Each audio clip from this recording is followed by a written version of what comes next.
Vou, vou aceitar, tá? Só pra... Tá bom.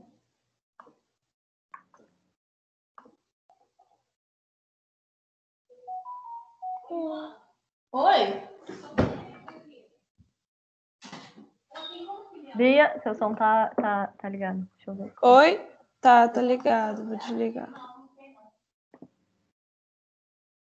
Oi, Letícia, boa noite. Olá, boa noite, gente. Como é que você tá? Você fez minuto sonoro? Conseguiu assistir a última aula? Fala com a gente. Oi. Então, eu ainda não fiz o meu efeito sonoro, mas eu vou fazer essa semana. E já dei uma olhadinha já na última aula. Peraí, tô aqui com ela aberta aqui. Me tira uma dúvida. Você consegue ver o chat? O chat tá aberto para você? Qual chat? O chat aqui da plataforma? Não. Tá só disponível apenas para membros da equipe. Nossa, eu não sei por que tá acontecendo isso. Isso aconteceu na última aula também. Eu não sei como mudar isso. Devia ter visto. Só para membros. Boa noite, a Ana Luiz entrou, né? Boa noite, Ana. Boa noite, gente. Tudo bem? Tranquilo, eu tô tentando disponibilizar o chat aqui para todo mundo, porque ele tá só para membros da equipe. Sons da reunião. Permitir câmera, permitir reações, quem pode apresentar. Nossa. Ai, deixa eu ver. Vou mandar uma mensagem rapidinho aqui para o Luciano, da plataforma, para ver se ele sabe responder isso rápido. Tirar meu áudio aqui.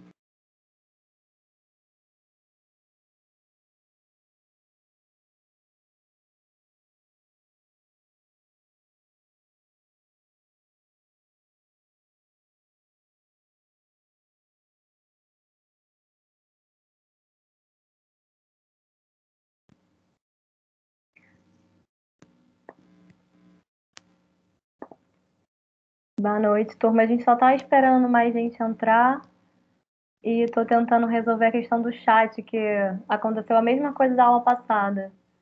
Ele não tá disponível, né, para vocês. Oi. Oi. A Elaine, Eliane, você conseguiu upar? A Gisele te ajudou?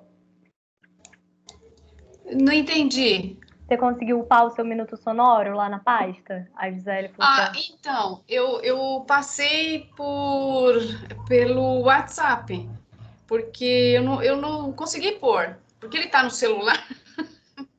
Ó, é uma dificuldade mexer com essas tecnologias, viu? Ele tá Sim. no celular, eu passei pelo WhatsApp. E eu tenho ele também no e-mail.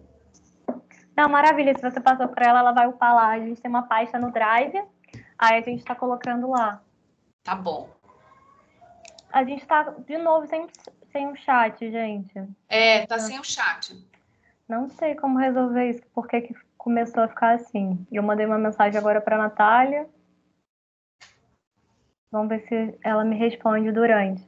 Eu já tô gravando, para não esquecer. Hoje a Gisele não vai estar com a gente, mas a Bia tá aqui.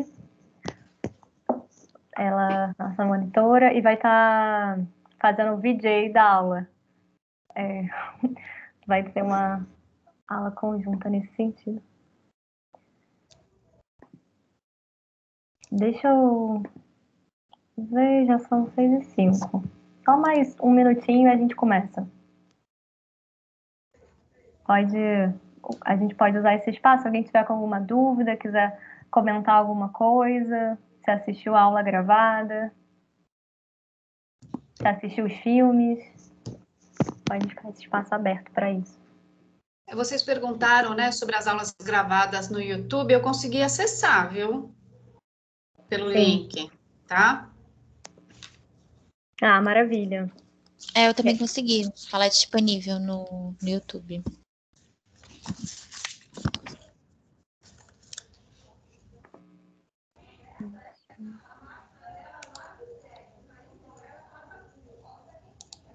Cássio, eu Oi. queria saber se vai rolar prorrogação do Minuto Sonoro, porque eu já teve prorrogação, eu que sou ruim, né?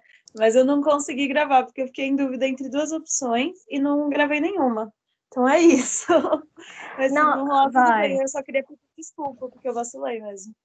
Não, tranquilo, vai ter sim, porque ele vai ser usado na próxima aula, que vai ser a Gisele que vai estar guiando, e vai ser uma aula que a gente vai partir da proposta do dispositivo mesmo, minuto sonoro, para uma interação. Então você pode mandar ao longo da semana, mas aí tenta mandar até domingo, de preferência. Pode ser? E quando for assim, tiver dois desejos, duas questões, ficar em dúvida, faz os dois. Pega, sabe? Que aí a gente não deixa de fazer. Olha, né? Mas eu sei que às vezes essas dúvidas nos travam, sim. Eu pensei mesmo, aí eu me sabotei, assim, eu falei, eu não vou fazer nenhum nem outro, porque nenhum vai ficar bom, mas agora eu vou fazer, então. Sim. Olá, Boa noite, boa Andréia. noite, tudo bom? Bem, também. Vamos começar então, a gente já está aqui no quórum de 10. Acho que as pessoas vão entrando também aos poucos. Isso você não vai conseguir fazer, né, Bia? Autorizar as pessoas. Acho que só eu, né? Deixa eu ver se eu consigo te colocar. Por enquanto não tá aparecendo pra mim, não. É porque eu acho que eu não sou a Só chefe da quem é sala. membro mesmo da Ela Cult. A gente tá sem o chat também, gente, infelizmente. Aconteceu a mesma coisa da aula passada. Mas mandei mensagem pra Natália aqui da Ela Cult. Se ela me responder durante a aula, a gente reverte essa situação. Então, vou deixar aqui aberto. Na aula de hoje, pode começar a mostrar o PowerPoint, Bia. Hoje a Gisele não vai estar com a gente. Eu vou criar um fluxo que nem o da semana passada, primeiro expositivo, depois vai abrir um espaço de troca e debate, tanto a partir do que vai ser exposto, vai ir costurando também com a videoaula e com os filmes. Na aula passada, como teve algumas pessoas que estão aqui e não vieram, não sei se conseguiu assistir, só para a gente fazer uma costura, foi a aula que a gente trabalhou sobre cinemas, modos de narrar o mundo, apresentamos o conceito de decupagem, mise-en-scène, extracampo, e eu, fiz um esforço dentro de um fluxo de 1 hora de passar um pouco sobre elementos que constituem a narrativa clássica hollywoodiana até o neorrealismo italiano, o cinema novo, que aí fundam o que a gente chama de cinema moderno, né? Que aí quando rompe com um cinema que se constrói dentro de uma perspectiva mais do ilusionismo, de uma sedução, de esconder o gesto da montagem e assume o cinema enquanto uma produção de sentido no mundo. E como a aula de hoje é focada na montagem, isso é determinante para a gente pensar a construção desse pensamento do cinema, né? Que a montagem, apesar de na videoaula a gente fazer uma associação à edição de vídeo, como se fossem sinônimos, é legal a gente pensar que realmente há uma diferença entre a montagem cinematográfica e a edição de vídeos. Não no sentido de diferença de cinema e vídeo, mas no gesto mesmo do trabalho. Porque a montagem ela já vai envolver um pensamento mais amplo sobre a construção de uma obra. A edição de vídeo é uma técnica. Então, um trabalho que você tem de editar vídeos é totalmente diferente de um trabalho de montar um filme ou montar e aí não é no sentido de película, ou até tem vídeos que vão demandar um trabalho de montagem. Mas entender essa diferença nesse sentido do tempo que você vai criar com o trabalho, das possibilidades e da... Opa! Nossa, foi. Deu aqui. Vou tirar o som aqui de alguém que estava com o som aberto. Foi mal. Mas essa distinção, né, entre edição de vídeo e montagem. E aí pode passar. E aí vendo, reassistindo a videoaula, eu percebi que a gente não falou sobre um conceito que é bem de corte, que constituem bastante as possibilidades de corte dentro de uma narrativa, que é o plano e contraplano, ou campo e contracampo. Que na videoaula da montagem, a gente tentou apresentar, né, um pensamento em torno da montagem e dar exemplos de corte, entendendo que isso não reduz o que é a montagem, né? A montagem está para além do gesto de cortar, das opções de cortes. Ela é todo esse arcabouço, assim, em torno do filme, mas isso também é importante e amplia e nos dá possibilidades. Aí eu trouxe 2 exemplos que já dá para a gente entender o quanto o gesto da montagem ele é um gesto múltiplo, né? Ele não tá dado, ainda mais quando a gente vai pensar o cinema moderno e o cinema contemporâneo. Então a gente vai ter vários caminhos para montar uma mesma cena ou um mesmo objetivo de cena. Por exemplo, as cenas de diálogo, que o campo e contracampo, ele no cinema clássico hollywoodiano e no cinema clássico em geral, ele é sempre usado em diálogos. E aí, o que é o contracampo ou contraplano?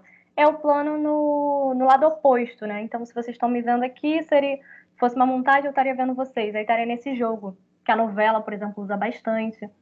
Aí eu separei um trecho do cineasta Ozu, Yasujiro Ozu, o filme Bom Dia, de 1959.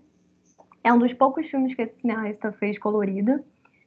E aí eu trouxe ele que, apesar dele trabalhar com plano e contraplano no sentido mais clássico, ele já tem algumas especificidades bem interessantes, que é um cineasta que trabalha mais com a lente 50mm, que é uma lente que está, em geral, só autorizar aqui, é uma lente que dá a percepção do nosso olho, a lente 50mm, e ele costumava filmar os planos baixos na altura do olho de uma pessoa sentada no tatame, que é uma prática tradicional da cultura japonesa. Então a gente vai assistir esse trecho, que é para exemplificar essa relação de plano e contraplano.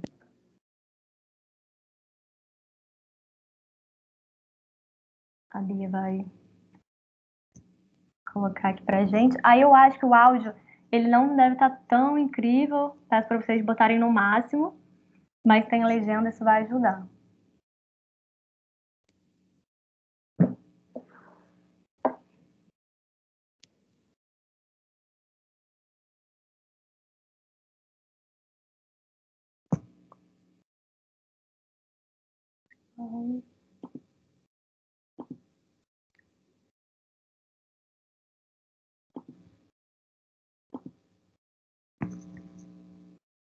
Tá sem áudio aqui pra gente, Bia.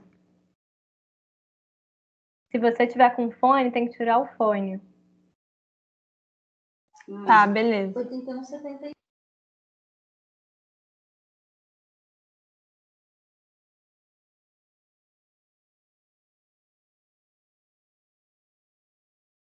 É 1 minuto e 20 e 12 segundos. Deixa eu ver aqui.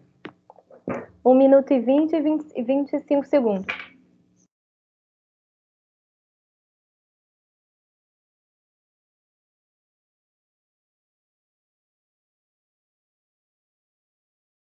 Continua sem som. Ah, então, será que tem que compartilhar com o som? Como assim, compartilhar com som? Ah, eu não sei, porque às vezes na plataforma Zoom tem isso. Eu não sei se nessa plataforma tem. Deixa eu compartilhar então aqui para ver se funciona. Termina aí de compartilhar.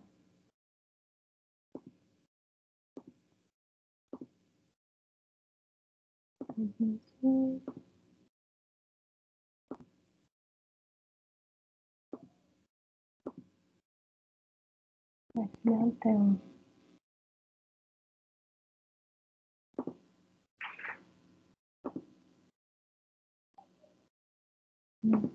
Uhum.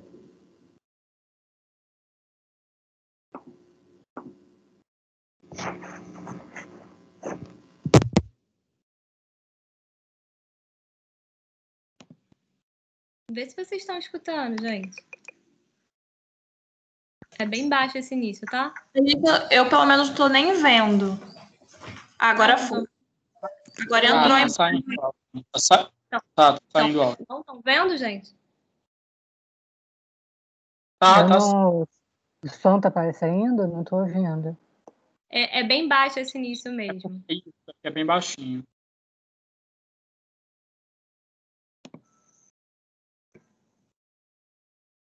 Só quando começa o diálogo que fica melhor.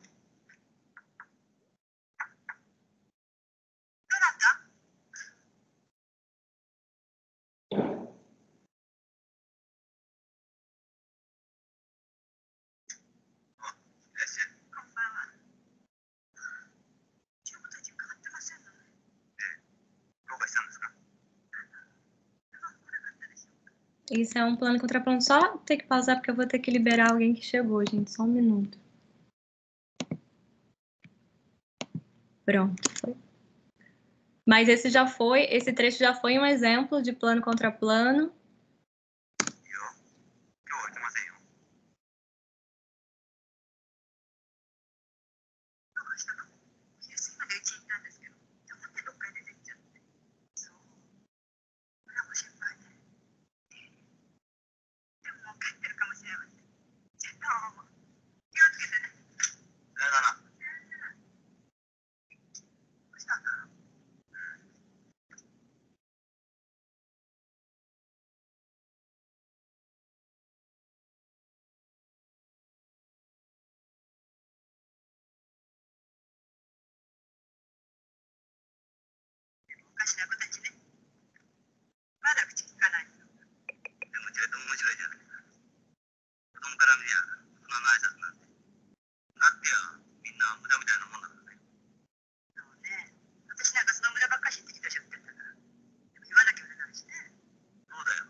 Oi.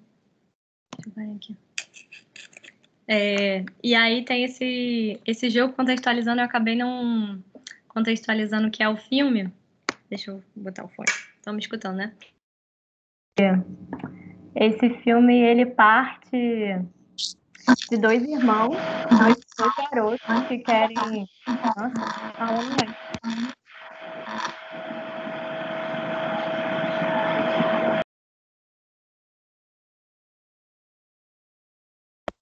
Não estamos te ouvindo. Ah, não estão me ouvindo? Agora sim. A gente não estava. Sim. Beleza. Não, vou contextualizar. O filme Bom Dia, do Azul, que a gente viu agora esse trecho. São dois garotos, duas crianças que querem muito ganhar uma televisão. Ele é um momento que a cultura norte-americana está chegando em peso no Japão. E a televisão é um símbolo disso. E aí as crianças querem muito ganhar essa televisão para ver luta livre e beisebol. Só que o pai deles acha que a televisão vai deixar todos os japoneses idiotas, vai transformar os japoneses em idiotas, e não quer dar a televisão. E fala para as crianças, né, numa briga, assim, num conflito, para eles calarem a boca. Nessa ordem, eles fazem uma greve de silêncio como um protesto para ganharem a televisão. E aí, nesse dia, eles tinham sumido. E esse personagem, o homem, ele é o professor de inglês das crianças. E aquela é a tia das crianças que foi atrás delas, para ver se as crianças estavam na casa do professor de inglês.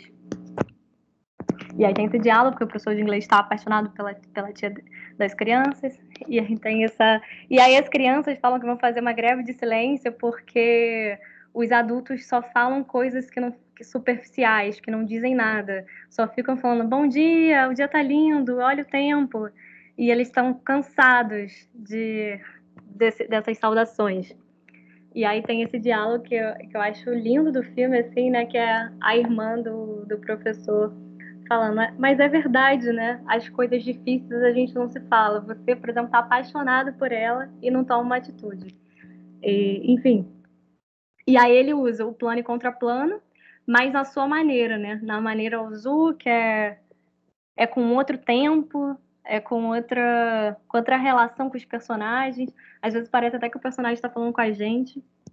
Aí eu separei outro texto que traz um diálogo bem importante também de um outro filme, que é o Café com Canela, que foi um filme que a gente deixou como indicação para quem quisesse assistir. Ele não era obrigatório para essa aula, mas ele vale para a vida, assim, então tá lá no Drive que a gente compartilhou. E aí eu separei um trecho que também tem um diálogo que é crucial entre as duas protagonistas do filme. E nesse jogo da câmera, aí já não se constrói, é um cinema contemporâneo, feito em 2017, pelos diretores Ari Rosa e Glenda Nicásio, são diretores de Minas, que trabalham no Recôncavo Baiano. Eles estudaram lá, se formaram na UFRB e seguem fazendo cinema lá. Esse foi o primeiro longa deles. E aí a relação do diálogo, né, na cena já é construída de outra maneira. Já não interessa se, sabe, existe essa fórmula do plano e contraplano. Aqui já há uma relação corpo, câmera, cena muito mais viva e não muito mais viva, não no sentido de comparação com o que a gente viu, né? Mas realmente há um rompimento dessa necessidade de se criar um diálogo dentro dessa relação mais estática de plano contra plano. E isso é muito recorrente no cinema moderno e, sobretudo, no cinema contemporâneo, que ele vai acumular modos de contar narrativos do cinema clássico, do cinema moderno, mas ele se experimenta mais. E aí vamos assistir? Quer testar o som, Bia? Ó, por enquanto tá sem som.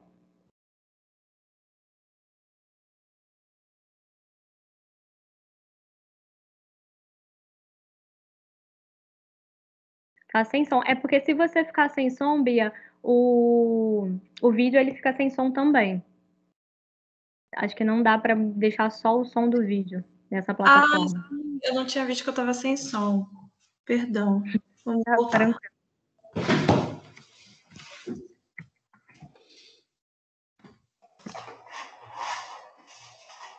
Parou para pensar quanto tempo as pessoas perdem na frente da televisão? Deve ser porque é mais interessante do que a própria vida. Ah, mais que a minha não é não. Mas não é mesmo. Bom mesmo. É cinema. E é o que tu vês tão interessante assim no cinema? É mágico. Cinema é mágico, Violeta. Mas como é? Como assim? Como é o cinema, mulher? Uma sala grande, cheia de cadeira, com uma tela branca enorme na frente. Eu sei, dona Margarida, não sou tabaréu, não. Eu tô perguntando como você se sente no cinema. Como eu me sinto. Quando a gente entra naquela salona, sente logo um cheiro diferente. Mais ou menos familiar, mais ou menos aconchegante, perturbador. Dá um friozinho na barriga. Dá um pouco de insegurança também. Porque mesmo você sabendo que você está numa sala cheia de gente, você se sente completamente sozinha diante da tela. É como se cortasse a ligação que você tem com a segurança das coisas e lhe jogassem para mergulhar de cabeça numa experiência que você nem sabe onde vai dar. Todo mundo diz que cinema serve para você esquecer da vida, dos problemas, e no escuro, diante daquela imagem dominada pelo som, que você consegue ficar finalmente diante de si e escutar tudo aquilo que você nunca teve coragem de falar para si mesma. E é nessa hora que você se encontra e se perde de uma vez por todas, sem máscara, sem fantasia, mesmo que seja só por alguns minutos. Quando o filme acaba, as luzes acendem, tudo fica diferente, vazio. Aquele que sentou na poltrona nunca mais vai levantar. E aquele que levanta é novo, é outro. É isso. Cinema, para mim, é isso. E isso é bom, dona Margarida. Oxe. Sabe, quando eu era criança, eu ficava me perguntando, será que da mesma forma que a gente consegue ver os artistas lá na tela, eles também conseguem ver a gente?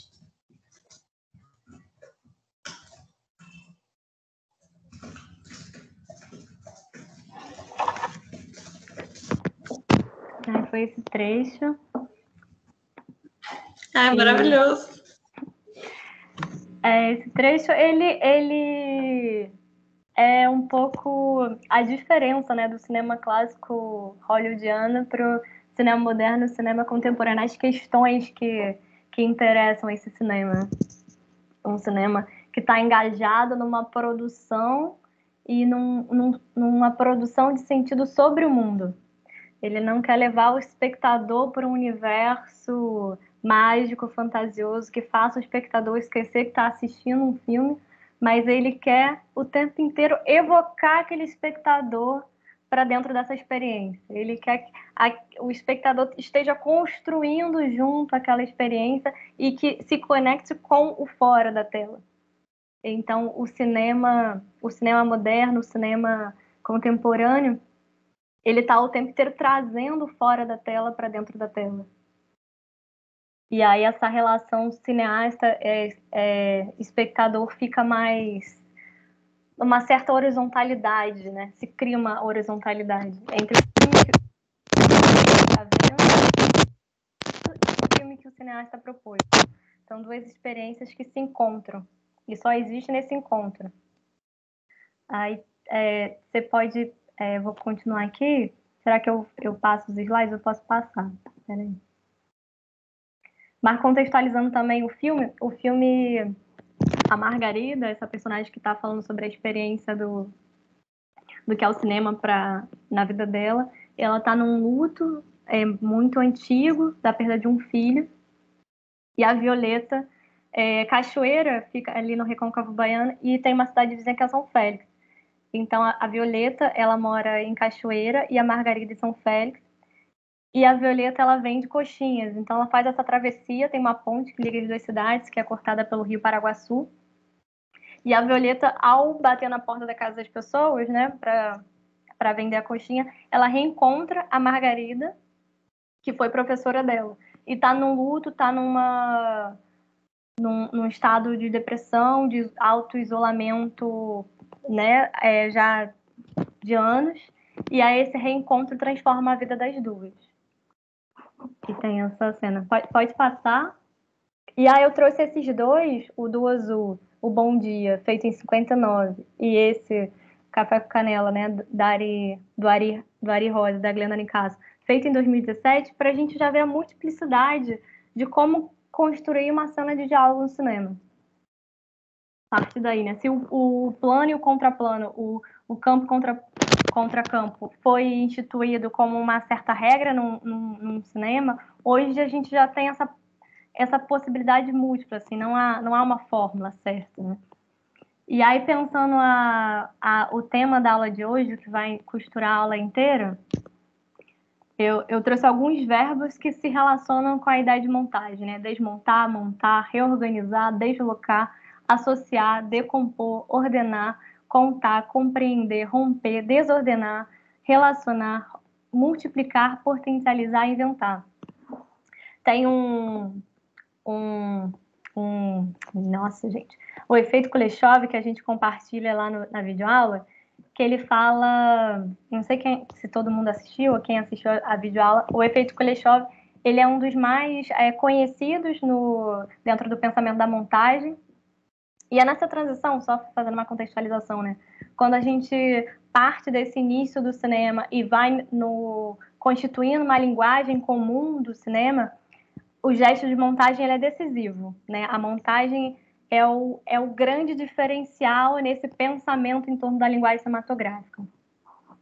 E aí, nessa sistematização em torno da montagem, os pensadores e cineastas russos foram um dos precursores, e o Kuleshov, ele observa um efeito, né, que ficou conhecido pelo próprio nome dele, que é o gesto de juntar uma imagem com outra e você gerar um sentido terceiro. Essa unidade que ele percebe, e aí ele apresenta um experimento, é quase como um experimento científico, né? Ele filma um ator com uma expressão neutra e filma esse plano e monta com 3 imagens diferentes.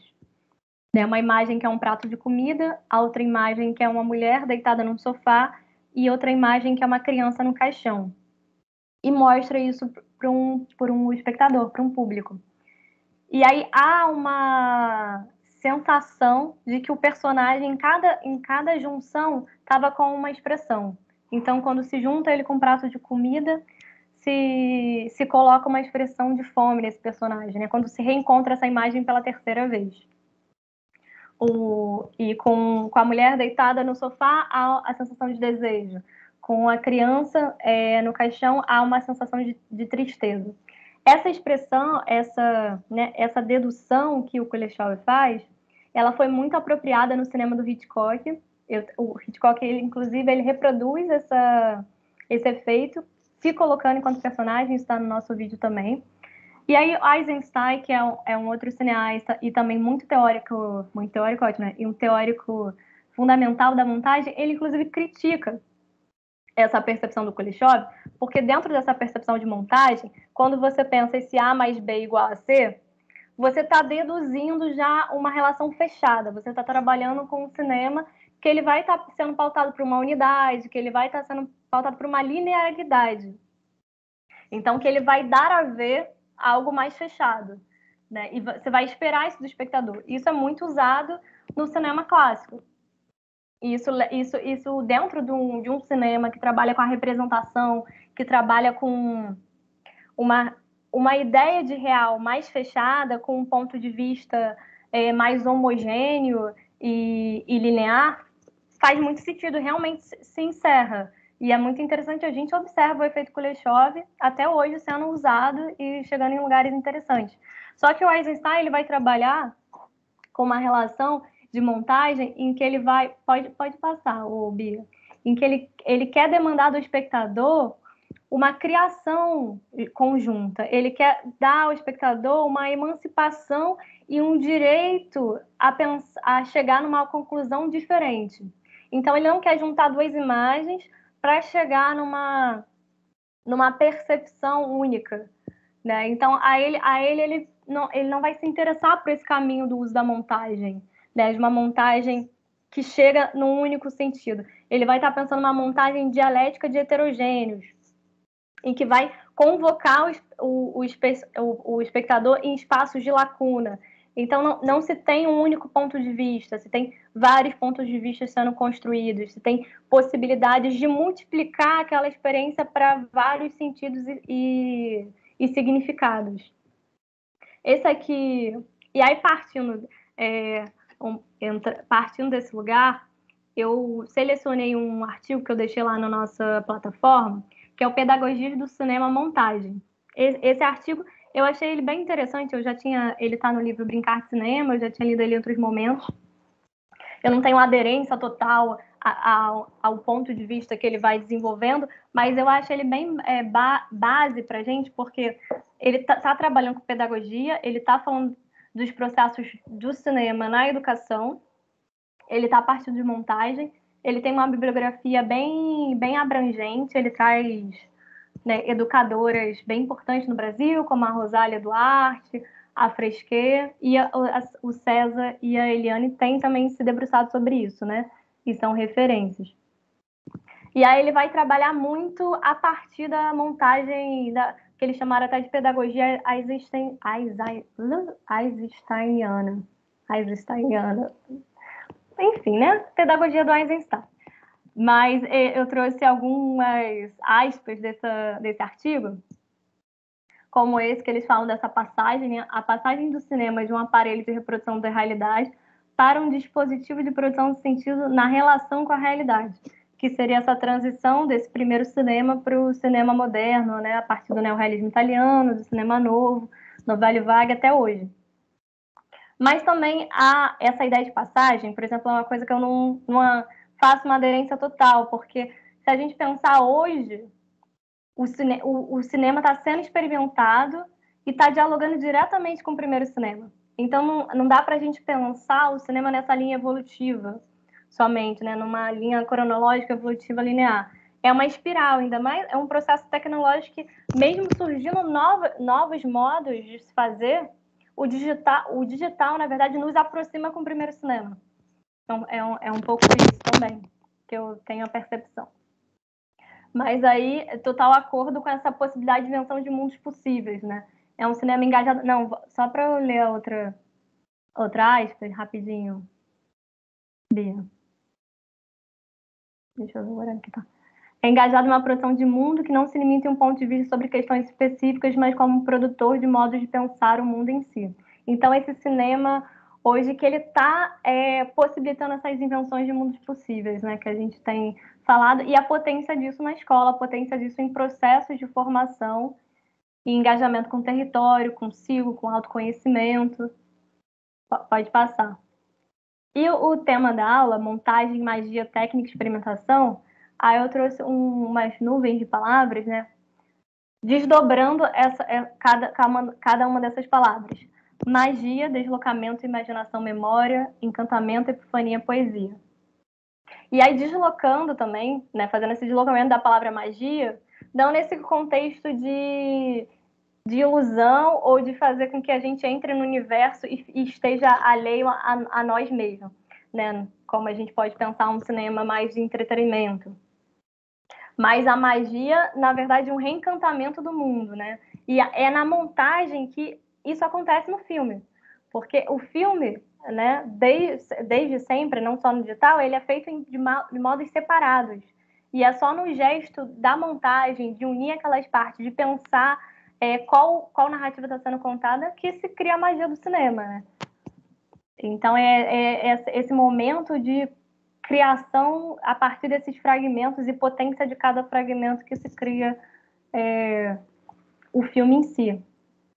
E aí envolve a magia, aí pode passar, a técnica, que é prática, pesquisa, estudo, e aí tem esses conceitos de montagem, a montagem invisível que a gente viu na aula passada, que constitui muito o que é a narrativa clássica hollywoodiana, montagem por associação, montagem dialética, e um pensamento de cinema. A montagem, ela não é só esse gesto, né, de criar e juntar e entender aquele filme, mas produzir um pensamento de cinema.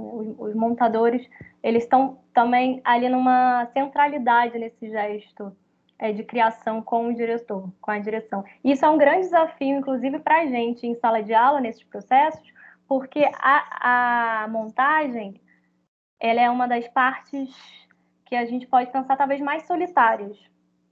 Não que você precise fazer solitariamente, você pode fazer com uma, duas, mas é muito difícil, pela própria ofício, ter muita gente fazendo. Então, isso é um desafio enorme quando a gente chega na etapa, pensando em imagem e movimento, que a gente, né, cria e realiza filmes com a turma, a gente chega nessa fase. E como com uma turma de 15, com uma turma de 13, isso já pensando na turma que envolve o projeto, né? Se a gente pensar turmas mais tradicionais, que são de 40, como está nesse processo de montagem na prática. É algo que é importante se dividir em grupos, e nem todo mundo vai ter o interesse de estar nessa fase também. Então, cada turma vai ter um desafio, assim, mas é bem difícil essa parte, assim, na prática de sala de aula. Pode passar, Bia? A experimentação, ética, responsabilidade e invenção. A palavra ética eu quis juntar com a experimentação, porque às vezes a gente, quando está falando em processos artísticos, quando está falando em processos tabulatórios de ficção, a gente não traz essa palavra, né? A palavra ética. E isso na escola, então, é fundamental a gente ter como... E aí não só na escola, né? Em qualquer gesto de criação e espaço de formação. Porque quando você está contando uma história, você tem que entender a responsabilidade, o poder que você está, né, ao estar ali criando essa narrativa.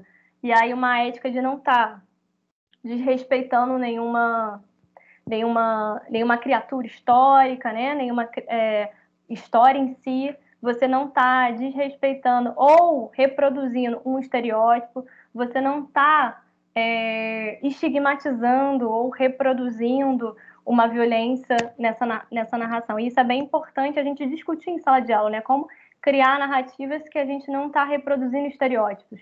Até porque, às vezes, o que chega de referencial é uma reprodução de estereótipos. Então, como a gente pode transformar isso?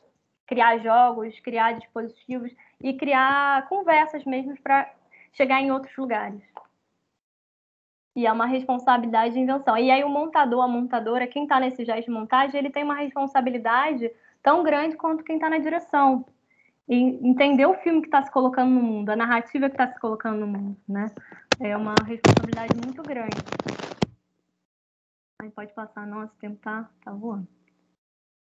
Aí trouxe uma frase do Emílio, que está do Paulo Emílio Salles Gomes, que está nesse artigo Pedagogia do Cinema, Montagem, que perguntaram para ele qual é a função do cinema, em 77, né, em 1977. E ele responde, como cinema mesmo. Ensinar, não. Como não se pode ensinar nada, ler, escrever, mas sim a de criar condições para as pessoas aprenderem. Não acredito na transmissão de conhecimento que se transforma em um ritual sem funcionalidade ou realidade. Os alunos não ficam sabendo o que eu sei. Tenta-se fazer renascer para eles os mecanismos pelos quais eu aprendi alguma coisa. Fundamentalmente, é criar uma atmosfera e um estímulo que fazem os estudantes descobrirem e inventarem. Então, e acho que eu me conectei tanto com essa frase, porque a aula passada eu fiquei com tanta dificuldade de fazer esse recorte, de dar conta de apresentar a narrativa clássica hollywoodiana e chegar no cinema novo, num sentido de trazer o peso da história do cinema e que vocês saíssem com uma ideia, poxa, tem muita coisa que eu não sei, né? Porque às vezes a gente constrói uma relação de conhecimento nesse sentido da ausência, né? E como a gente pode construir uma outra relação de conhecimento que é da abundância, que todo mundo já traz um repertório, né? E o repertório que o professor ou que quem está guiando o processo de formação está trazendo é uma possibilidade e não é a única de acessar isso. Ainda mais o cinema, que é algo comum em geral na sociedade, cada um já tem os seus referenciais, filme de sessão da tarde, as histórias que os seus pais contam, enfim, você vai ter vários pontos de partida também para costurar a sua própria memória das imagens e dos sons, né? E aí eu fiquei nessa insegurança de não trazer uma narrativa como se fosse a narrativa única, né? Só tem esse jeito de apresentar essa história. Mas acho que foi bem. Nesse sentido, porque eu parti dessa autolocalização, né? Quando a gente se localiza e afirma, não, eu estou partindo desse lugar pela minha relação em si, e não por um conhecimento vertical. E assim é o cinema, na escola, né? A potência do cinema, dos filmes, se dizerem por si mesmo. Pode passar.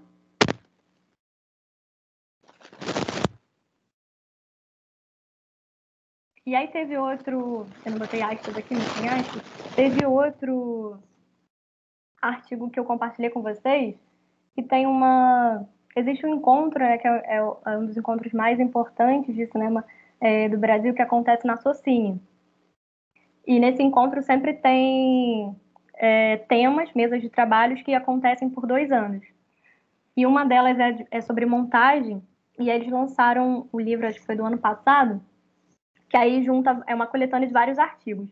Um desses artigos é da Fernanda Bastos, que ela está falando sobre o filme que eu passei para a aula de hoje, o Jevu Salu Sarajevo, do Godard, e o artigo chama Desmontar e Montar. E ela analisa esse filme, é um curta de 2 minutos e 9 segundos. Ela analisa, ela contextualiza o filme e ela faz, inclusive, uma decupagem no final. Então, achei bem potente nesse movimento de costura, sobre um desdobramento, né, como um filme ele se desdobra nesse artigo e nessa análise. Ela vai trazendo também uma ideia de montagem, apresenta, né, uma ideia de montagem inicial, um pensamento sobre a montagem. Porque, assim, né, a montagem é uma das partes do gesto de filmes mais discutidos, das etapas, né? Então, ela é o que tem mais teorização junto com a realização. Então, você vai ter vários teóricos, você vai ter várias correntes e brigas e conflitos sobre o que é a montagem, o que é de fato uma montagem cinematográfica, quem são os fundadores, quais foram os movimentos que se inaugurou novos pensamentos sobre a montagem. E aí nesse filme, nesse artigo, assim como no outro, eles vão fazendo diálogos com alguns autores, né? No Pedagogias do Cinema, eles têm uma filiação à Deleuze e o Godard também aparece como uma figura central ali também. Né? Um cineasta que produz um pensamento sobre montagem muito vivo no seu próprio trabalho. Pode passar. Aí a pedagogia eisensteiniana, que eu estava com dificuldade de falar. Se assim quisermos, já traz para si a necessária e complexa participação do espectador, apontando para a pedagogia que se faz na relação entre obra e espectador e na observação de 3 aspectos cinematográficos distintos: a qualidade plástica e compositiva dos planos, a justa posição entre eles e a ideia de interdependência entre todos os fragmentos com a totalidade do filme. Então tem uma diferença de pensamento que a gente estava falando do efeito Kuleshov, que ao invés dos fragmentos eles construírem um sentido fechado, cada fragmento vai ter uma força em si mesmo e que isso constrói o filme, né? Essa força de cada fragmento. E aí é a relação do espectador que termina essa obra, né? Aí pode passar.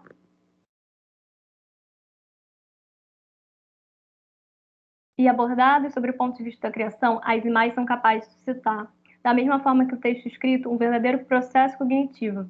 A imagem pensa e faz pensar, e é nesse sentido que ela contém uma pedagogia intrínseca. Né? Nesse mesmo movimento, né? De pensar o quanto o gesto de ver o filme, né? Ver e escutar o filme, já é um gesto de pensar sobre a criação em si e talvez seja a própria criação. Pode passar.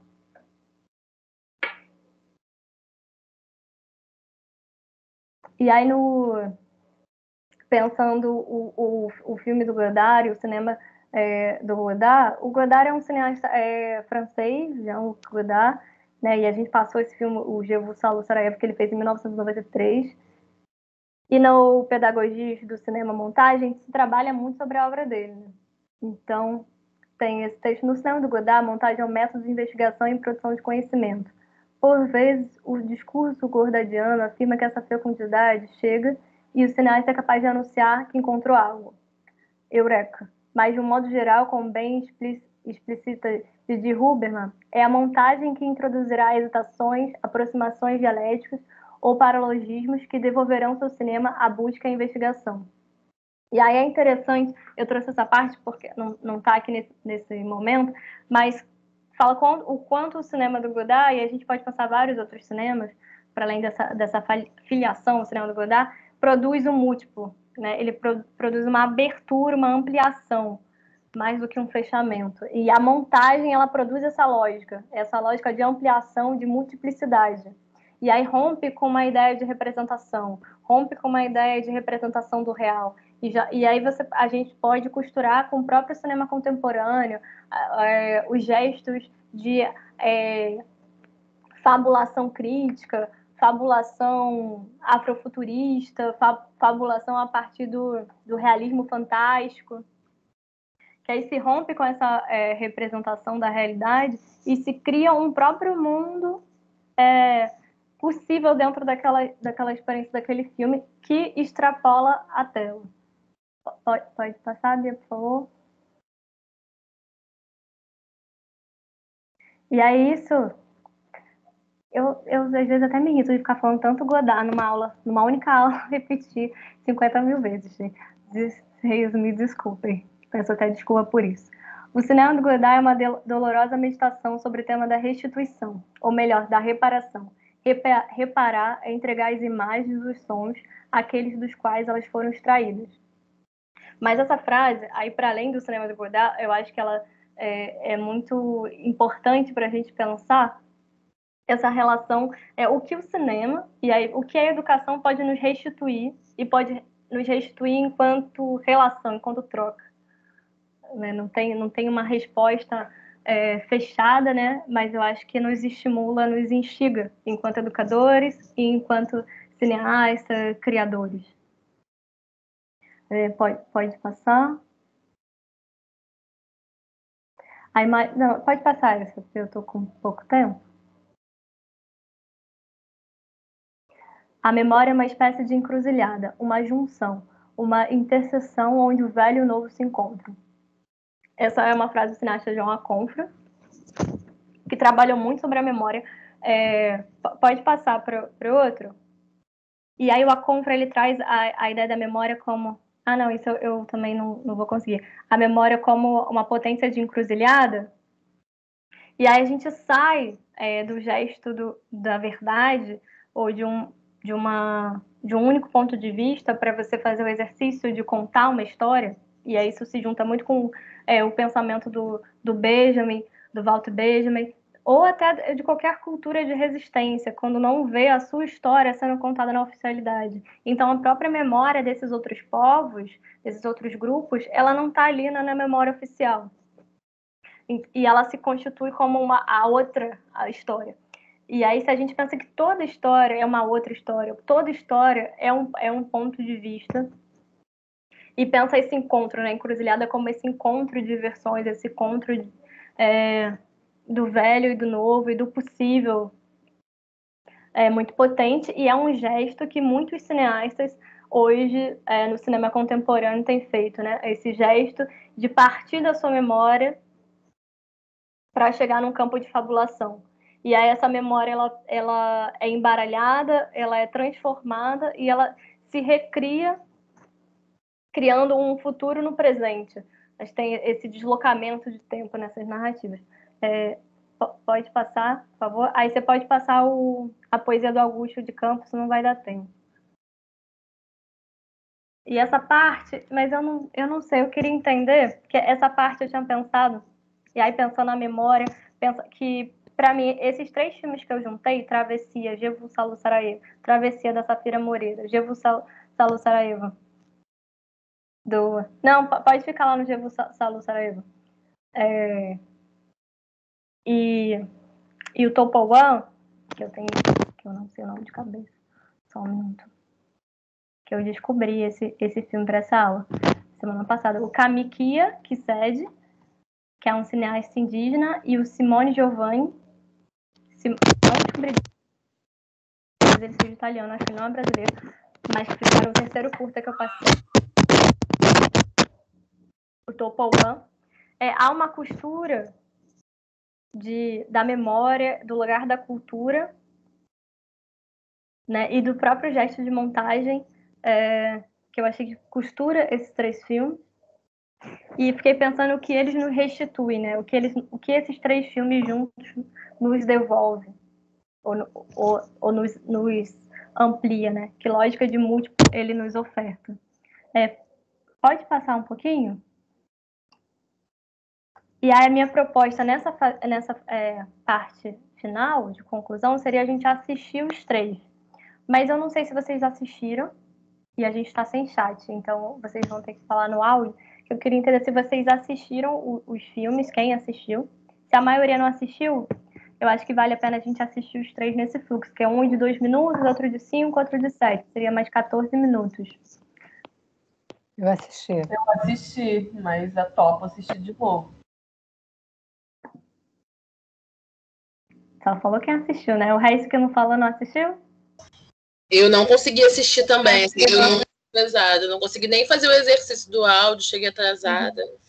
Eu assisti, eu consegui assistir.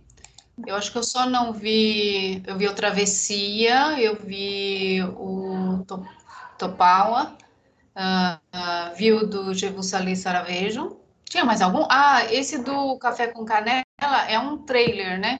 Eu não vi o longa. O longa tá na nossa pasta, lá no Drive. Mas ele não era obrigatório, a seleção eram esses 3 mesmo. Eu só vi o trailer. Porque... Será que a gente assiste os 3? Não tem problema ver de novo. Acho legal. Eu acho que vale a pena a gente assistir de novo, apesar de travar. Aí eu não sei, será que eu passo para vocês e vocês assistem o link, ao invés de a gente assistir compartilhado? Só para não travar a experiência? E a gente volta em 14 minutos? Porque os 3 estão disponibilizados. Eu acho que vai ficar melhor do que a gente assistir aqui travado. O que vocês acham?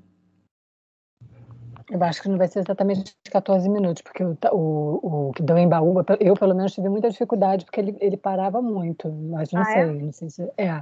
Pra mim, né? Só porque talvez não seja tão redondo isso. Tá. Os outros 2 seguiram normais, mas eu... sei lá. Vou tentar compartilhar aqui, então. Pra ver se fica melhor. Vamos... Meu Deus, essa luz será eu? Não sei.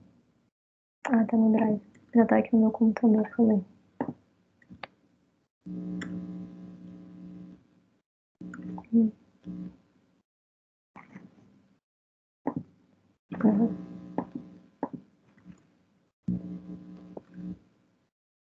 Você consegue abrir aí, Bia? Que tá travando aqui. Consigo, é para transmitir a tela? Isso, o Jevu Salu Sarajevo. Então a gente assiste o Jevu Salu Sarajevo e depois o Travessia e depois o Topouã. Eu sei, a Eliana falou Topouã, falou diferente. Eu não sei a melhor pronúncia, é Tupi-Guarani. Não sei se é Topauá ou Topouã. Mas é o... Você tá abrindo aí? O Topouã é... Tô abrindo o Jevu. Tá. Então depois eu falo do Topouã. O Jevu Salu Sarajevo, eu recomendo vocês assistirem os 2. Sobretudo da Fernanda, né? Porque tem uma costura de desmontar esse filme, é bem interessante pra gente. Pode colocar. Aqui não tá aparecendo, não. Tô abrindo aqui, é porque o computador deu uma travadinha. Amiga, aí você vai nesse site aqui, ó. Portal do Empreendedor, né? Foi? Foi, mas tá rolando uns áudios aí. Declaração anual de faturamento. Declaração anual de faturamento. Aqui, ó, tá rolando um outro áudio paralelo. Aí você, qual exercício, né? No caso, é 2020. Tá, vai ficar aqui. Tem um microfone aberto, aí. Nossa. Aí aqui tu coloca Oi? o valor bruto. Bia, eu não sei se é alguém que tá falando na sua sala. E é basicamente isso. Tá bom? Só seguir os passos. Ou é um microfone daqui? Eu não sei, vocês estão escutando um ruído? Não, tô escutando uma pessoa. Estamos escutando o Portal do Empreendedor, dicas. Eu não sei. Deixa eu abrir aqui então, que aqui vai. Eu não tô escutando nada, aqui tá todo mundo quietinho. Vocês ainda estão ouvindo? Não, parou agora. Tá, então vamos tentar recomeçar. Tá.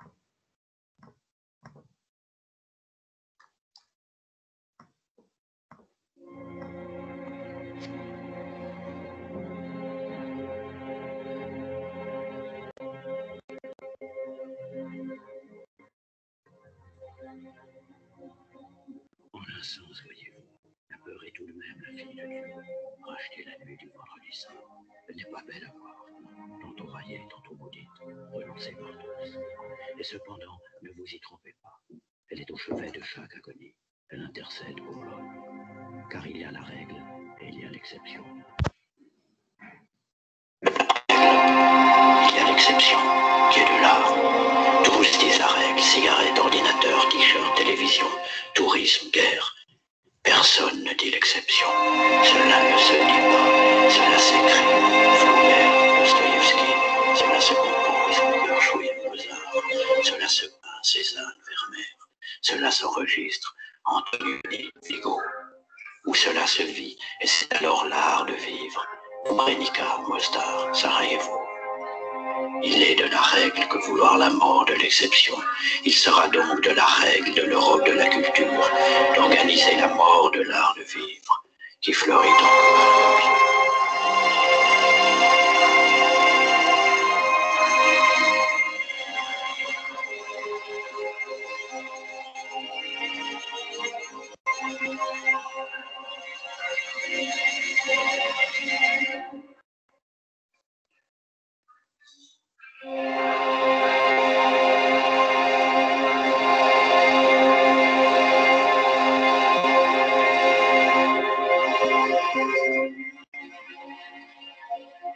Quand il faudra fermer le livre, ce sera sans regretter rien.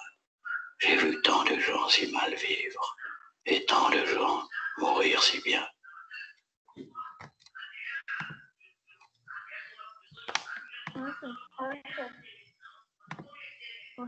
Ele interrompeu aqui, né? Peraí.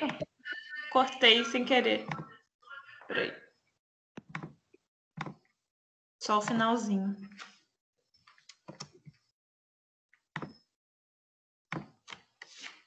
Mas enfim, acho que agora não sei. Agora sim, né? Sim. Tranquilo? Sim, mas eu acho que a maioria viu, né? Porque é um fluxo. E eu acho que esse passar os outros dois aqui, sendo 7-4, eu não sei se vai ter espaço para o debate. Então, como... Vamos só ver o da Safira. Mas você vai poder ficar hoje até depois das 7? São 7-4. Tá, eu tenho aula agora, às 7 horas. Você vai sair, né? Poxa. Mas eu sempre... Tá bom. Maravilha. Então a gente vai se ver no próximo encontro. Catu, eu não sei se sou eu ou é o seu microfone que está causando tanto interferência, ruído, mas pode ser o meu também. Alguém está ouvindo os ruídos do microfone da Catu? É como se ela estivesse raspando o microfone na roupa dela, alguma coisinha assim. Não sei se é raspando, às vezes é um mau contato mesmo do fone. Exatamente. Parece que é mau contato, dá uma interferência. Sem fone? Não, sem fone eu não estou escutando. Tá melhor? Tá. Melhorou. Então vou ficar sem fone. Poxa, vocês ficaram 1 hora sofrendo com isso, desculpa. E aí, a gente vai assistir Travessia? Não sei, acho que temos que assistir. Não vou só mostrar agora numa aula sobre montagem. Vamos assistir Travessia, pelo amor de. Tá, então vamos lá. Mas aí, enquanto você está colocando, né, contextualizando, o Travessia, para quem não viu, vou ler a sinopse aqui. É um ensaio visual íntimo e poético que procura registros fotográficos de famílias negras, enquanto explora histórias pessoais. O filme gradualmente adota uma postura crítica em relação à estigmatização e quase ausência de retratos de pessoas negras. finalmente nos afetando com uma contranarrativa visual sensível do que permaneceu invisível.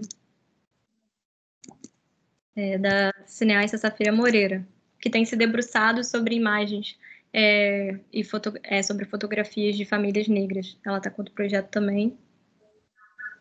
Pode compartilhar, Bia. Tô falando aqui para a gente continuar num fluxo. Ah, não foi não? Eu pensei que tinha ido, tava aqui achando, peraí. Não.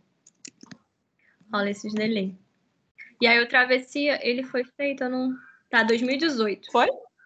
Ainda não. Agora foi.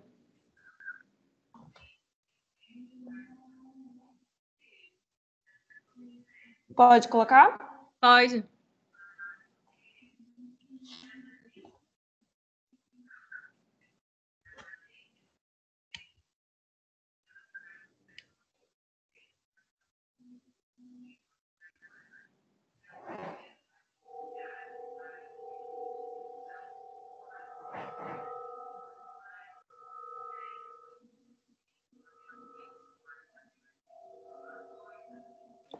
Tá vazando um áudio que não é do filme, gente. Pode ser que seja daqui. Tem mais gente falando aqui. Tem gente falando aí, você quer que compartilhe, então, o filme?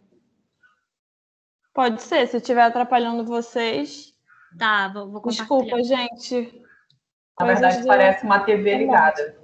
Vou compartilhar. Fecha aí, por favor, Bia. Exatamente.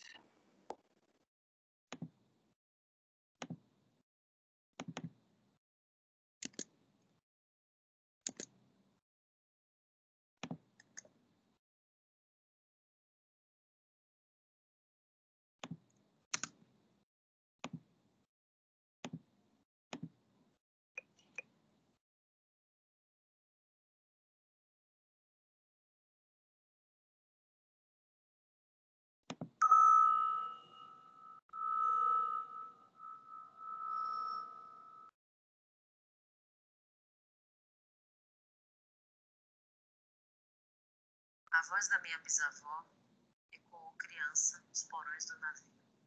Ecoou lamentos de uma infância perdida. A voz da minha avó ecoou obediência aos brancos donos de tudo. A voz da minha mãe ecoou baixinho, revolta. No fundo das cozinhas alheias, debaixo das trouxas, roupagens sujas dos brancos pelo caminho empoeirado como uma favela. A minha voz ainda ecoa versos perplexos, de sangue e fome. A voz da minha filha recorre em todas as nossas vozes, recolhe em si as vozes mudas, caladas, engasgadas nas gargantas. A voz de minha filha recolhe em si a fala e o ato. Ontem, hoje, o agora. Na voz de minha filha se fará ouvir a ressonância, o eco da vida e liberdade.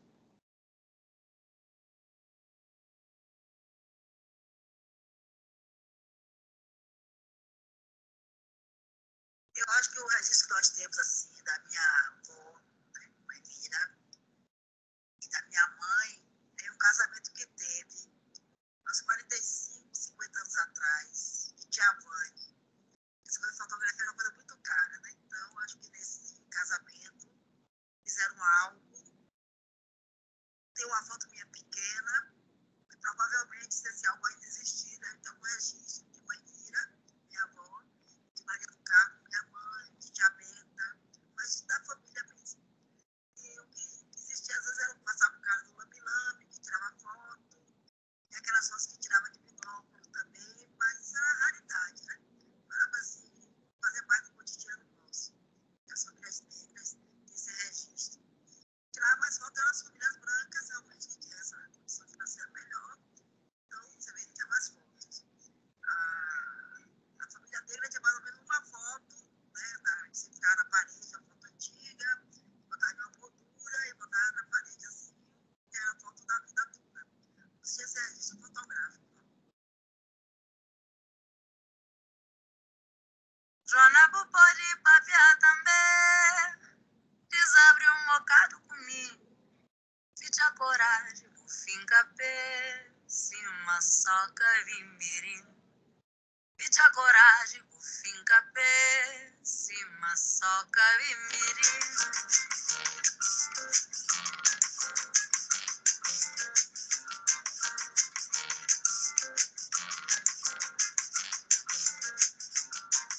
Zona Bupori, Papia, Cambé, Pisabe, um bocado comigo.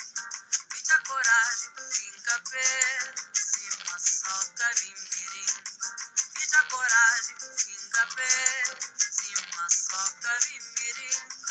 Hoje ali manhã, parede de acai, ano 2000, salita bem. Bem coberto, vai já vai, nos surdos tapa de manhã. É coberto, vai já vai, nos surdos tapa de manhã.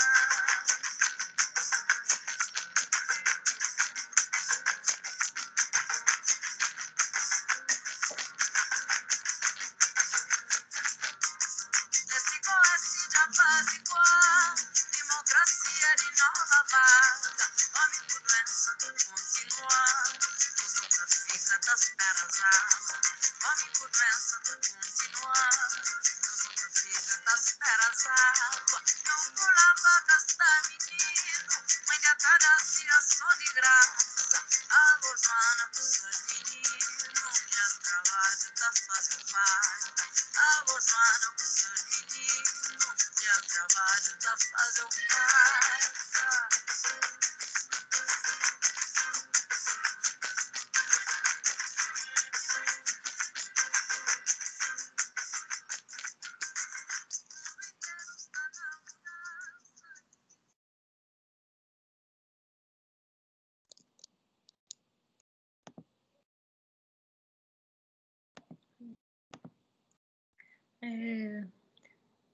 E acho que vai ficar tarde, são 7h13 pra gente ver o Topauã, mas fiquei pensando nessa costura. Eu trouxe essa frase do Adirley, da nossa memória fabulamos nós mesmos. Que o cinema, como esse espaço de fabulação da memória, ele tem... Deixa eu tirar o compartilhamento aqui de tela. Nossa, esse filme ficou emocionado.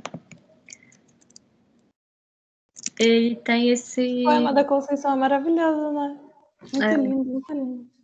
Ele tem esse espaço de fabulação da...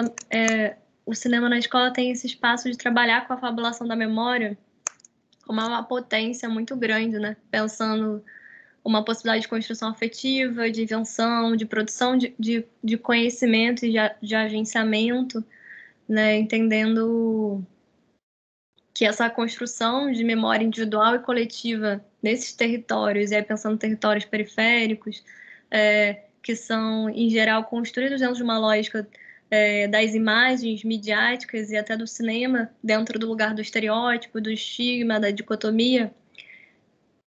E aí o cinema ele pode possibilitar, criar condições, né, dessa criação múltipla, dessa criação inventiva, dentro do possível, que rompe com esses paradigmas da marginalização, da violência, da miséria e devolve um outro mundo possível, né, dentro da narrativa audiovisual e fora dela.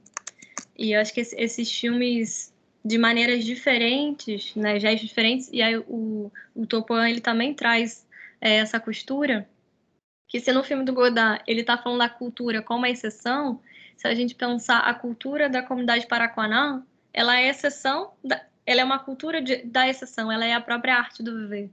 Né?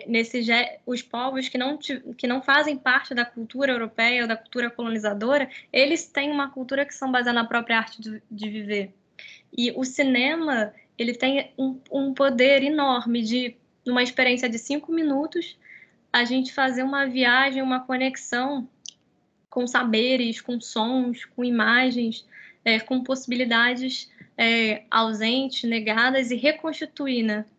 Eu fiquei pensando que uma pergunta disparadora para passar para vocês, que é difícil de responder, até fiquei tentando pensar numa outra mais possível, né? Mas como o cinema pode nos devolver um tempo, como o cinema pode nos devolver o silêncio e como o cinema ele pode restituir essa nossa crença no mundo. Pode repetir, por favor, que para mim congelou um pouco. tá? Como o cinema pode nos devolver um tempo, como o cinema pode nos devolver o silêncio e como o cinema pode nos restituir a nossa crença no mundo.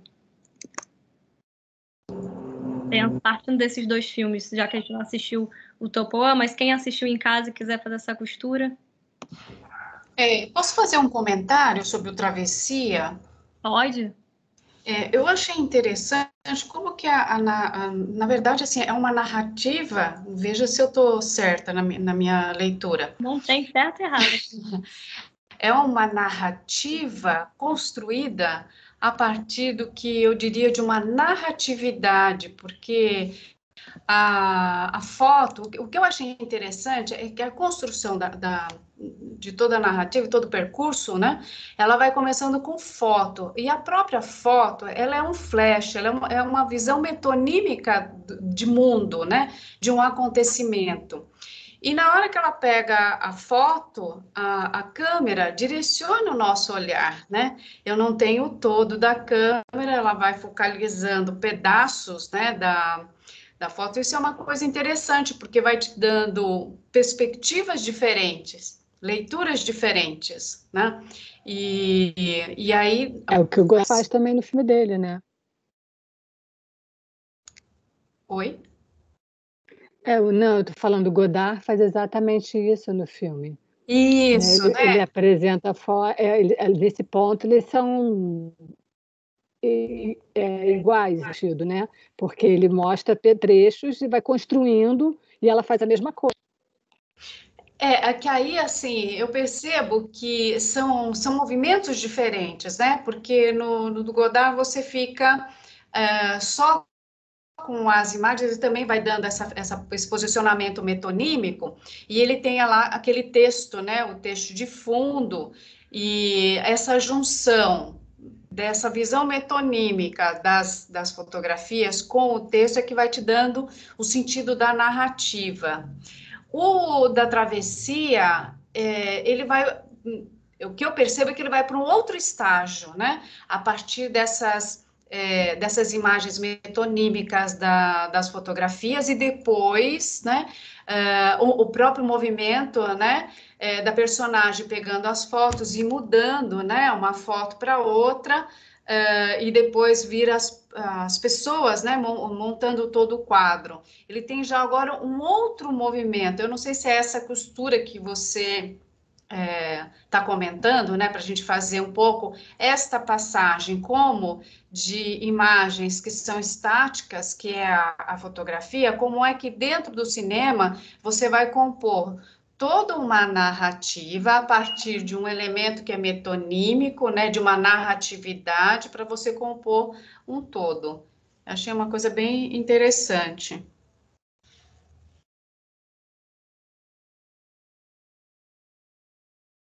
Eu adoro esse filme da Safira. Aliás, desde então eu virei uma fã.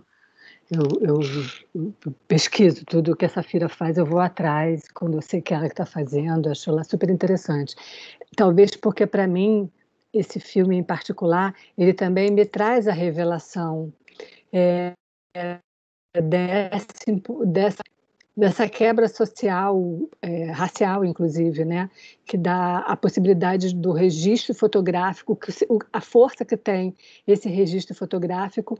E, para mim, quando ela traz as imagens das pessoas, para mim é como assim, ela reconstrói, né? Ela então propicia aquelas pessoas, aquelas famílias, exatamente aquilo que então até então a história tinha negado, que é construir a sua história, o registro da sua história, né? Da sua família, todas as famílias ali registradas, marcadas. Ela usa o cinema como uma fotografia, sabe? Como um registro fotográfico que até então tinha sido negado por causa dessas questões socioeconômicas que especialmente o nosso país vive. É assim que eu vejo e acho extremamente bonito essa forma dela fazer.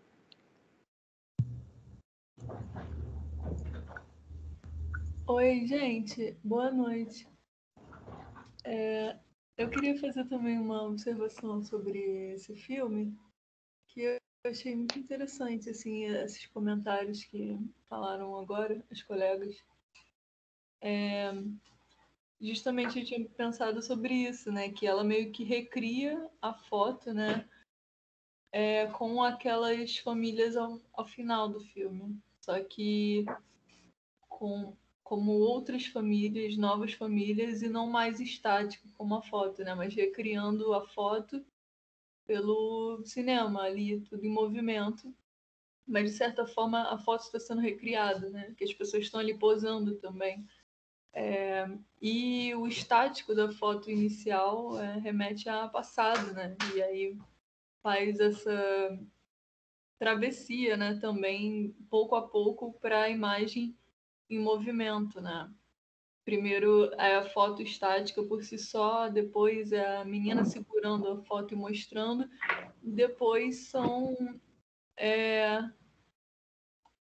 é o cinema, são as pessoas posando, né, para a câmera mais em movimento também, mas recriando as fotos. Eu achei bem interessante, eu pensei isso sobre esses comentários das colegas.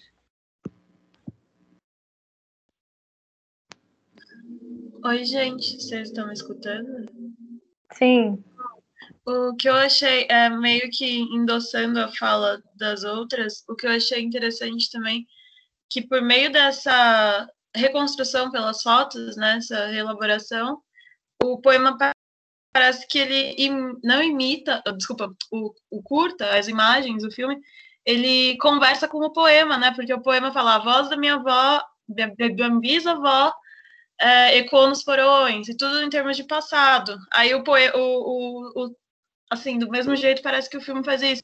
O filme fica estático, daí tem a voz de uma senhora falando, se não me engano, né? Aí em seguida é a menina mostrando foto, aí por último são as vozes de família. Parece que ele faz 4 movimentos iguais ao poema, que é o poema que ela declama no começo. Eu achei isso muito, muito, muito bonito também.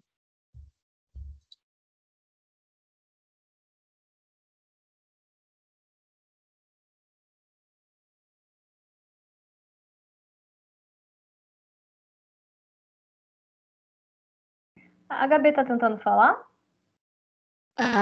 Pois é, ficou mudo também. Eu fico preocupada, será que sou eu? Será que mas congelou para mim. Tá me ouvindo? Hoje deu muito problema com a plataforma aqui no meu computador. Não é bem uma pergunta, não. Mas essas 3 falas aí da Andréia, da Uma e da Cristina, eu acho que porque é o seguinte, tem uma frase que passou aí no slide do Godard, né? Quando da reparação, da restituição. Porra, eu fiquei, caraca, eu acho que eu não entendi isso não, cara. Mas acho que talvez seja esse sentido, né?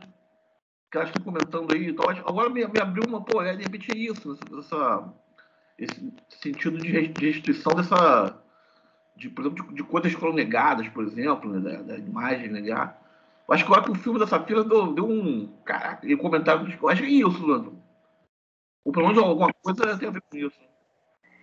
Não, é total isso, gente. É um fluxo aqui. Mas é essa costura, porque a restituição, o que o Godard está pensando, e eu estava até lendo um artigo, né? Quando a gente pensa quem se apropriou da linguagem do cinema, quem se apropriou da linguagem da fotografia, dentro, né, da história dessas artes, foi a burguesia.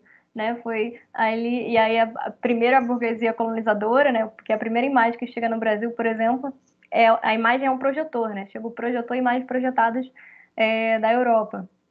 Então, esse processo de se apropriar da nossa própria imagem e dos cineastas fazerem esse gesto também, é esse gesto de restituir. Aí está para além da imagem, mas de histórias, de culturas, né, de sons.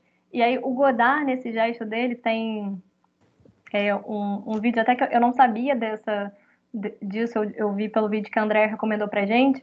Ele não pediu autorização do fotógrafo, ele pediu autorização da mulher que tá ali naquela foto.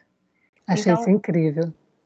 Então, quem a gente restitui, né? Como dentro de uma lógica de cineasta, de uma lógica do mundo do cinema, do mundo da arte, com quem que a gente está se comprometendo, com quem que a gente está se engajando. O que que o nosso filme quer devolver, para quem que o nosso filme quer devolver alguma coisa, se quer devolver alguma coisa, se quer ofertar alguma coisa. É a E ética quando a que você gente... estava comentando, né? É a questão porque... da ética, né? Porque não é Sim. só você fazer, é esse comprometimento ético com exatamente com quem você está dialogando, com quem que você está comprometido, né? Qual engajamento as nossas imagens estão e o nosso gesto com as imagens estão.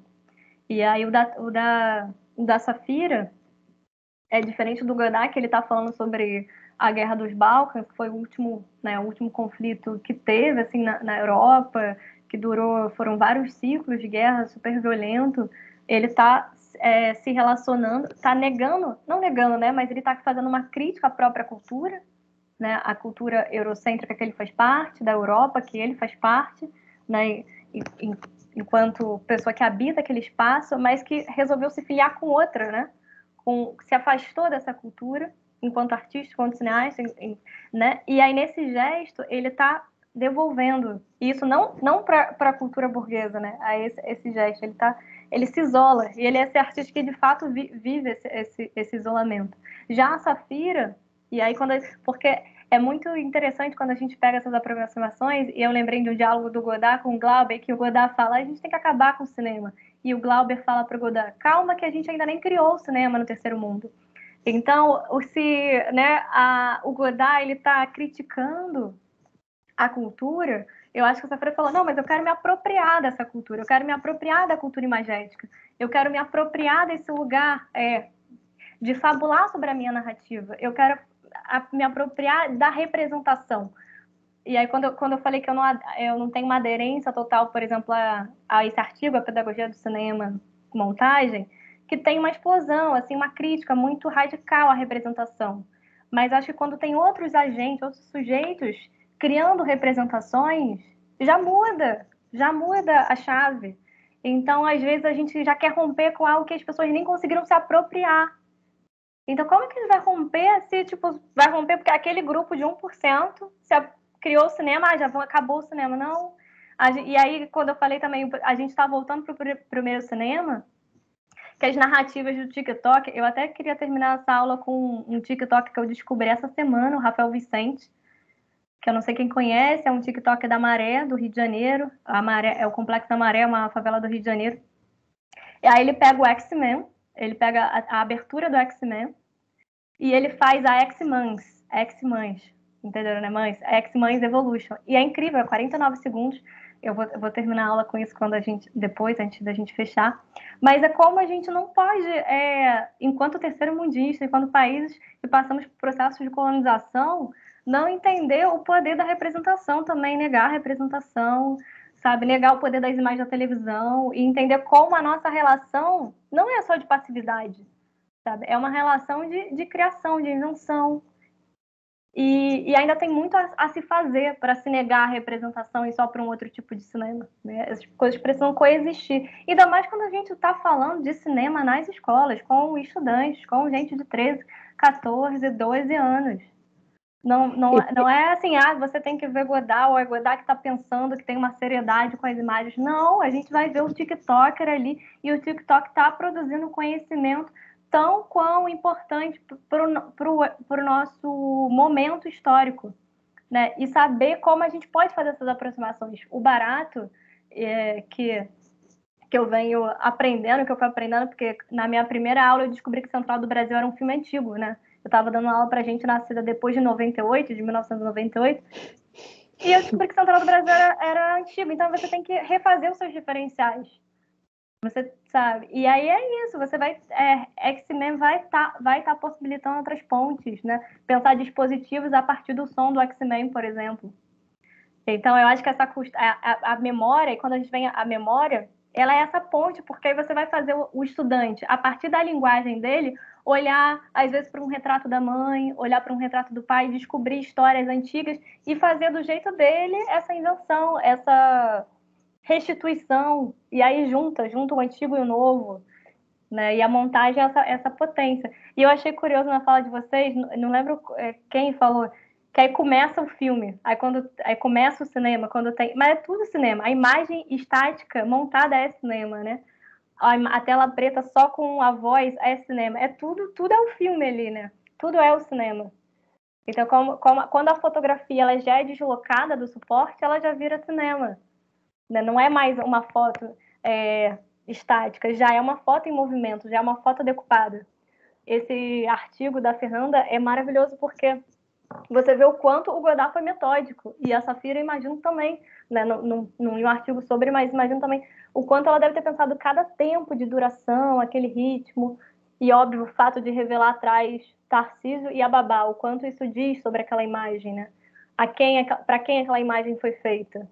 Né? Uma pessoa tem nome, outra pessoa não tem nome. E o Juliano Gomes faz tem uma crítica, que eu também não concordo incompleto da crítica do Juliano Gomes, mas ele tem uma pontuação que eu achei interessante, que a foto, apesar dela não nomear aquela mulher negra, ela foi fotometrada para ela. E o branco está estourado. Você não tem o desenho ali também da criança. Ela é história. Então a foto é uma contradição, assim, quem fotografou?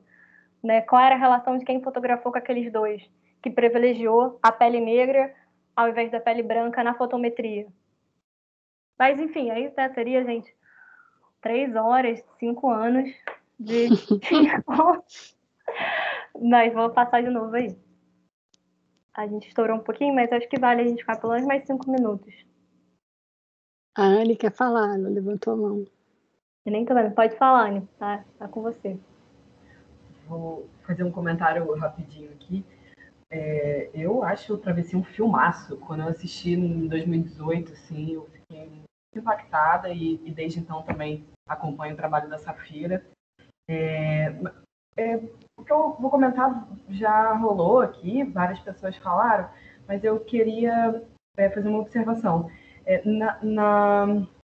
Tanto no Travessia quanto no Topoá, que eu também não sei como pronuncia, é uma história, memória que é narrada por mulheres, né? São as mulheres que estão reescrevendo, escrevendo isso, assim. E eu ia comentar isso também, que é muito gritante no Travessia, que essa mulher, né, ela não tem nome, ela é a babá e a criança tem nome. Então, a Safira, tipo, tem tantos elementos no filme da Safira, que é isso, a gente poderia falar várias coisas aqui, mas eu acho que, assim, são as mulheres que estão escrevendo e reescrevendo, mas também é essa memória vivida, né? Ela é passada não só na palavra, mas pela experiência, né? Então, e fica muito claro isso lá no Tupperware, que a costura, né, tipo, a vivência, o traçado, tipo, é no fazimento ali da rede, né, no todo o processo. E as mulheres, tipo, né, vão, assim, mostra, né, o processo inteiro, assim, de produção da rede. E elas vão lá juntas, e vai com a criança, vai com tudo, vai com todo mundo. E isso é incrível, assim, tipo, é na própria vivência que a memória, né, está sendo ali passada, né, tá sendo construída, e isso é muito forte, assim.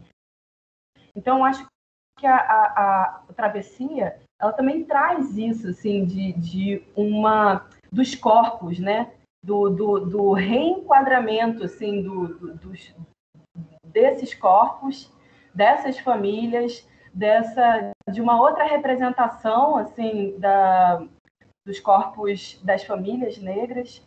Então, enfim, eu vou ficar por aqui, mas eu só queria fazer essa observação. Isso, cara, memória. Eu falei, memória é uma encruzilhada, né, do John Confra. A memória é uma experiência, né, nisso. A memória enquanto uma experiência do presente que conecta o antigo com o novo. É exatamente isso. E pensando as comunidades indígenas, tem muitos rituais que estavam sendo perdidos, eles são realizados para se fazerem um filme e voltam a se fazer os rituais. É como se a memória fosse a encruzilhada, né? na verdade, do cruzamento do passado, presente, futuro, uma coisa assim que cruza, né? Gerações. Sim, e que cria essa experiência, né? E o cinema tem sido um catalisador, assim. Eu acho que o cinema ele tem tido esse potencial de catalisar esses processos de encontro, de cruza. E a Luma, você levantou a mão antes ou você está com a mão levantada, Luma? Porque a gente está sem chat? Eu levantei a mão agora há pouco, porque você tinha falado, mencionado que alguém tinha dito, né, durante os comentários que primeiro estava ali a foto e depois virou o filme. Fui eu que falei isso, assim, mais ou menos. Mas eu falei, assim, não querendo dizer que a foto não fosse filme, mas, tipo assim, querendo dizer que foi ganhando vida aos poucos, né? Foi, tipo, saindo do estático pro movimento, né? E aí eu tava até pensando nisso agora, tipo, como ela foi dando vida a uma coisa que, enfim, até pela própria expressão facial né, naquela foto da mulher, você vê que, tipo assim, ela tá sorrindo, mas não um sorriso forçado. E aí ela foi criando isso com a imagem em movimento, né? Começando a se movimentar aos poucos. Era isso que eu queria dizer na hora. Mas eu acho que tem essa costura com o próprio título, né? Pegando essa teu costura, o próprio título Travessia nos leva, né, a esse caminho, atravessando esses tempos e criando essa memória e experiência. E restituição, né? Pensando no que a Gabi falou, ela restitui, né? Ela realmente devolve, não só para as famílias que ela convida para estar ali, os casais, mas para toda uma comunidade que assiste e que se sente ali, né? Representada. Andréia, tá com você? Tá, eu só queria fazer um comentário em cima do que você disse, né, de como retomar essa linguagem, nós, terceiro-mundistas, aí você vê muito interessante como vem o cinema das pessoas negras, né, como é uma coisa nova, porque se dá com a facilidade do digital, etc. e tal, da mesma forma como os povos originários também, que também se apropriam do cinema para contar a sua história. Todos os dois estão falando de memória, estão falando de história, estão falando de cultura. E eu só queria falar um comentário de uma curadora, que é a Márcia Vaz, que é também uma mulher negra, e que ela falou que assim, isso implica também na reeducação do nosso olhar, porque nós, obviamente, temos aí um século de cinema branco, né, na sua boa parte europeu-americano, de homens, né, brancos, e de repente a gente está tão habituado com essa narrativa, né, que às vezes esses cinemas que são outros nos causam uma estranheza e às vezes até que é ruim, né? Mas é muito em função, acredito também, porque é uma nova forma de apresentar uma narrativa. Então, acho que são coisas que, às vezes, a gente se depara e fica revendo e entendendo como é que se pode contar uma história. Era isso que ela falou e que eu passei a pensar sobre isso também. Sim, eu lembrei da Bell Hooks, que eu estava relendo um trecho, que ela fala, né, nesse processo da gente criar uma prática de educação de liberdade, a gente, educadores, ela fala, pessoas brancas ou não brancas, se formaram com uma educação colonizadora. Ela, acho que não usou a palavra colonizadora, mas, né, essa educação dominante. E aí, quando você quer praticar, você quer exercitar novas referências. Você se joga num universo desconhecido. Você fica num recomeço mesmo. E a gente vai estar sempre nesse exercício. A gente já estamos nesse lugar do fraturado, né?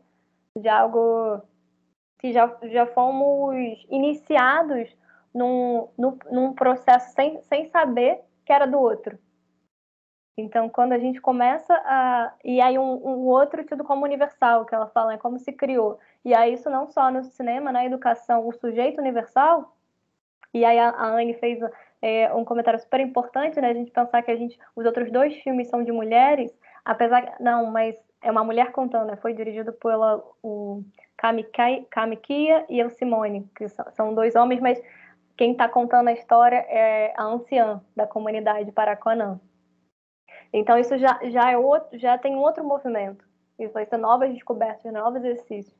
Eu fiquei, poxa, eu tô indo para as referências do Godard, da pedagogia do cinema, que estava ali muito também com referenciais franceses, mas é um exercício, né? A gente conseguir criar novas referências e se apropriar delas e construir partilhas. Eu acho que se alguém quiser mais falar, eu passo, mas como a gente já está passando do horário também, só para a gente não ir muito além. Eu só ia colocar mais uma coisa, eu acho que também, eu tô lendo o livro da Bell Hooks, e aí eu acho que é nesse sentido do que ela coloca também, né? É que colocar esses conhecimentos contra-hegemônicos não significa que nós vamos estar negando os conhecimentos já existentes, né?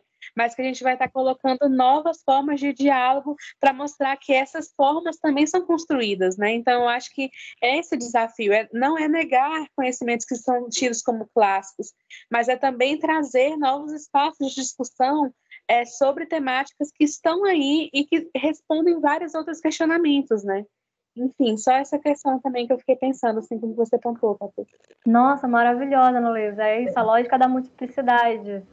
É porque, né? É porque às vezes é um lugar de conforto a gente ir para o que a gente já sabe, né? O que a gente estudou, o que é a referência já de anos. E sempre estar também nos colocando nesse lugar do desconforto. Era mais isso, mas eu total de acordo. É isso, não é tirar uma lógica, né? O que a Bell Hooks fala que eu acho bem interessante. A gente não quer mudar mudar quem está numa lógica de dominante. É criar multiplicidade mesmo, é trabalhar com a alteridade, com a diversidade. É partir daí. Então, é enxergar que tem esses vários pontos de vistas, de saberes, e que produzem conhecimento. Tem. Nesse sentido, a Tatiana Carvalho também diz assim, que tirar esse lugar de que o cinema europeu, norte-americano, é a única narrativa, que existem outras narrativas. Então, está conversando super com tudo que a gente está discutindo, assim, né? É em busca de outras narrativas, e não a gente achar que existe, né, só pela história, né? A história do cinema, e existe somente uma narrativa, que normalmente é branca e macha. Não, né? Tipo, existem tantas outras. É bem diversa, né? Sim. Pode ser. Andréia? Ah, não? Então, vou mostrar aqui, gente, o Rafael Vicente, que eu até descobri que tem como baixar do YouTube. Depois vou ver se eu mando uma mensagem dizendo que eu exibi aqui, já que é possível se comunicar com ele pelo Instagram, eu acho. Porque o menino tem 1 milhão de seguidores, tá? Vocês acham que eu tô falando de alguém que é desconhecido? É 1 milhão de seguidores no TikTok. Para quem não conhece o TikTok, é um aplicativo, né? Não sei se todo mundo conhece. Conheçam, vale muito a pena. Quem é educador, então tem que conhecer o TikTok. E ele também é Instagramer, digital influencer. Tá, deixa eu abrir aqui. E aí o que ele fez, né? Vocês vão assistir aí e não vai precisar de explicação. Aí eu consegui baixar o vídeo. Tá aqui, aula 5.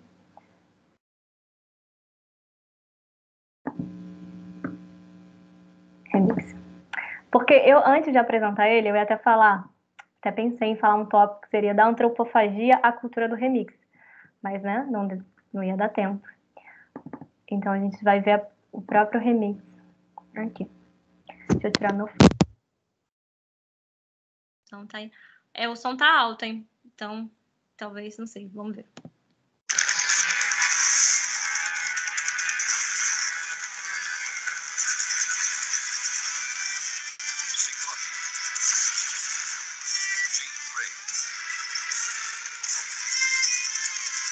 Tá travado aqui.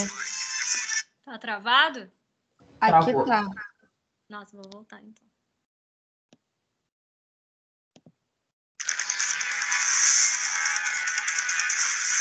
Destravou? Travou. Sim. Travou de novo. Eu nem tô seguindo. Travou de novo, né?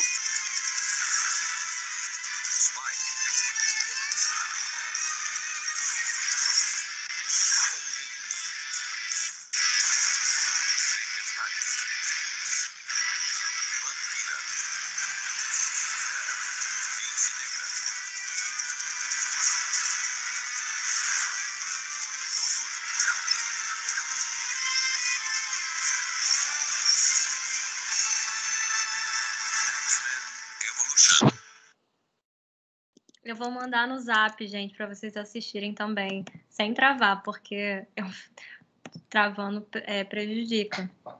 Mas vocês conseguiram assistir? Deu pra assistir. E aí ele pega, né, a abertura do X-Men, o áudio, e reconstrói com essa montagem maravilhosa e com as mães sendo as superpoderosas. E a potência disso em sala de aula, a potência da gente partir também das narrativas dessas de desenho animado, a partir do som e reconstruir, isso é incrível também. Então, acho que eu ia chegar na cultura de remix no final, né? A partir dessa montagem que trabalha a memória, como a gente tem uma potência também do remix e que já é muito utilizada, já é muito trabalhada, sobretudo pela juventude, pelos adolescentes no Brasil. Então, é um caminho possível. Por hoje, acho que é isso, gente. Se vocês quiserem comentar, falar uma última. A gente tá sem chat, fico tão chateada de estar sem chat, mas vou resolver isso para o próximo encontro.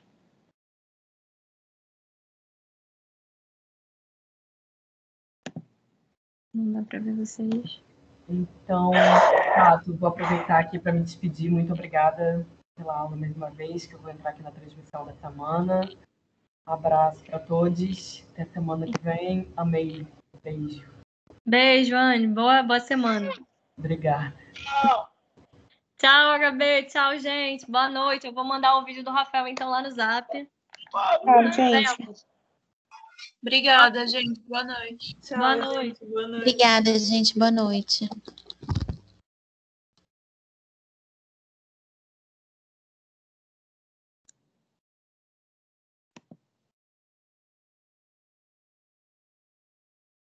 HB, e aí? Fala comigo. Você tá travado? Nossa, eu acho que ele tá travado. Achei que ele tava aqui com a gente, querendo conversar. Eu também pensei. Eu pensei, se eles quiserem conversar em particular, eu até vou me embora. Mas foi ótimo. Não sei se ele tá travado. Deixa eu remover da reunião. Deixa eu terminar a gravação. Nossa, eu sempre demoro a terminar a gravação. Pronto.